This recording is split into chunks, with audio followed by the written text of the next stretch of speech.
এরপর আমরা দেখি দাদির জন্মদিনের উৎসব বড় করে পালিত হচ্ছে।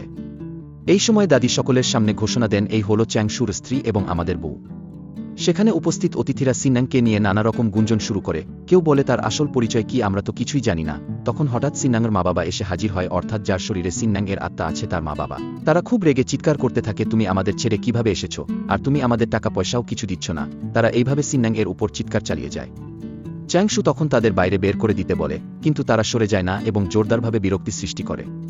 ঠিক তখন নলিশো এবং তার বাবা এসে ঘোষণা দিতে স্টেজে উঠে। তারা সবাইকে বলে, এই যে সিননাং, সে আমাদের সাথে বড় একটা মিথ্যা বলেছে। সকলের সামনে তারা জানান সে মিথ্যা বলেছিল গর্ভবতী, কিন্তু আসলে গর্ভবতী না। এরপর চ্যাংশু এবং তার পরিবার সিননাংয়ের প্রতি খুব রেগে যায় এবং বলে, তুমি আমাদের সঙ্গে কেন মিথ্যা বললে। সিননাং জানায়, এটা একটা ভুল বোঝাবুঝি, আমাকে বোঝানোর সুযোগ দাও। কিন্তু তারা তার কথা শুনতে চায় না। চ্যাংশু সিননাংকে বলে, তুমি আমার সঙ্গে কি করে মিথ্যা বলতে পারলে।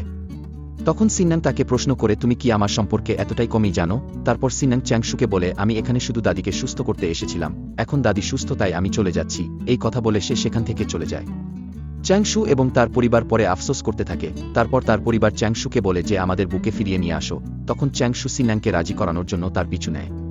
সম্পূর্ণ ড্রামার এক্সপ্লেইন দেখতে চ্যানেলের বায়োতে ইউটিউবের লিংক দেয়া আছে।